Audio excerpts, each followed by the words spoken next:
Assalamualaikum warahmatullahi wabarakatuh. Bertemu lagi dengan channel Diarto 83 Balikpapan. Teman-teman, kali ini kita akan membahas tentang mesin diesel, yaitu cara kerja mesin diesel, prinsip kerjanya yang 4 tak. Oke teman-teman, sebelum masuk videonya jangan lupa like, subscribe, comment, and share. Oke, sekarang kita mulai dari pembahasan pertama. Pertama kita bahas tentang konstruksi ya. Mesin diesel ini konstruksinya berbeda dengan mesin bensin, karena mesin diesel menggunakan kompresi yang tinggi sehingga memerlukan bahan-bahan yang kuat. Dan untuk mesin diesel itu ada dua secara prinsip, direct dan indirect. Direct itu langsung, injeksi langsung. Indirect adalah injeksi yang tidak langsung. Kalau kita melihat pada konstruksi di gambar, ini adalah mesin diesel yang injeksinya tidak langsung karena menggunakan glow plug atau busi pijar. Kemudian bagian yang lain adalah injection nozzle yang bertugas menginjeksikan bahan bakar. Ada intake manifold yang berfungsi untuk mengarahkan dan mendinginkan udara yang masuk.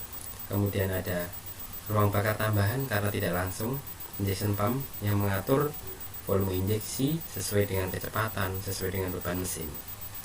Kemudian ada camshaft di atas yang berfungsi untuk menggerakkan katup, membuka dan menutup.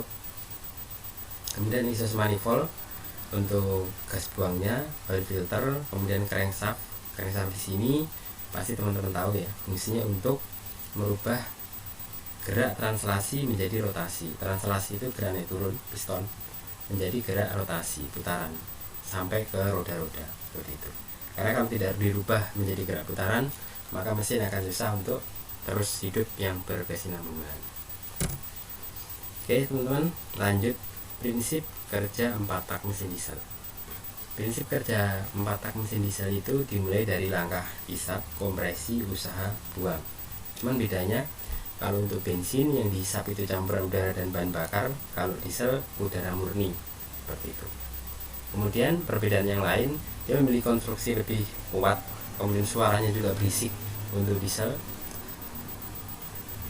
Kalau untuk secara cara kerja prinsipnya sama ya. Jadi 1 kali langkah usaha, 2 kali putaran poros engkol, 4 kali piston naik turun, seperti itu. Prinsip kerjanya seperti ini teman-teman ya. Jadi pertama langkah hisap. Langkah hisap itu terjadi ketika piston bergerak dari titik mati atas ke titik mati bawah. Kemudian katup intake terbuka, katup exhaust tertutup, belum ada penginjeksian bahan bakar. Piston akan bergerak turun dan menimbulkan yang namanya kevakuman.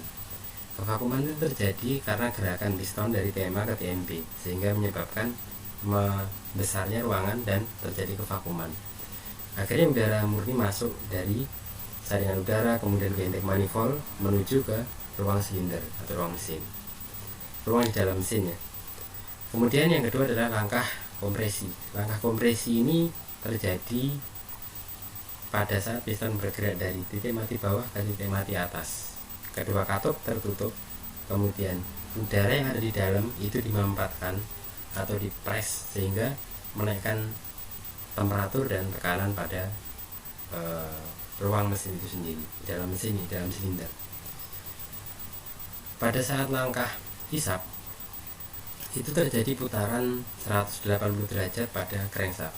Pada saat langkah kompresi terjadi juga 180 derajat, sehingga totalnya adalah 360 derajat pada saat langkah kompresi.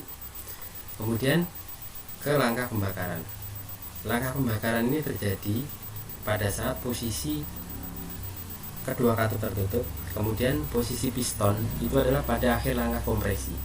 Ketika akhir langkah kompresi, ini terlihat ya teman-teman, nozzle menginjeksikan bahan bakar ke ruang bakar tambahan karena injeksi tidak langsung. Pada saat piston mendekati TMA, proses penginjeksian ini maka akan terjadi pelan-pelan yang namanya perambatan api. Setelah api merambat, kemudian pertama terjadi pemulai injeksi, kemudian perambatan api, tekanan maksimum, dan pembakaran lanjutan, seperti itu. Jadi ada 4 fase itu yang terjadi pada saat langkah usaha pada mesin diesel. Itu teman-teman ya, untuk fase pembakaran. Detail fase pembakaran itu nanti akan kita bahas di materi-materi selanjutnya. Oke, setelah terjadi langkah pembakaran, otomatis ada sisa hasil pembakaran yang harus dikeluarkan untuk memastikan ruang silinder itu bersih, sehingga ada namanya langkah buang. Langkah buang ini adalah langkah terakhir, yaitu sudah 720 derajat engkol, sudah 2 kali putaran. Pada langkah ini piston bergerak dari TMP menuju TMA, katup exhaust terbuka, katup in tertutup, sehingga gas bekas keluar menuju ke udara luar, seperti itu. Sehingga yang terjadi adalah proses ini akan berulang terus menerus pada mesin diesel. Itu ya teman-teman ya. Kalau ada yang ditanyakan silahkan ditulis di kolom komentar. Oke, terima kasih, singkat, semoga bermanfaat untuk memahami cara kerja mesin diesel. Terima kasih. Assalamualaikum warahmatullahi wabarakatuh.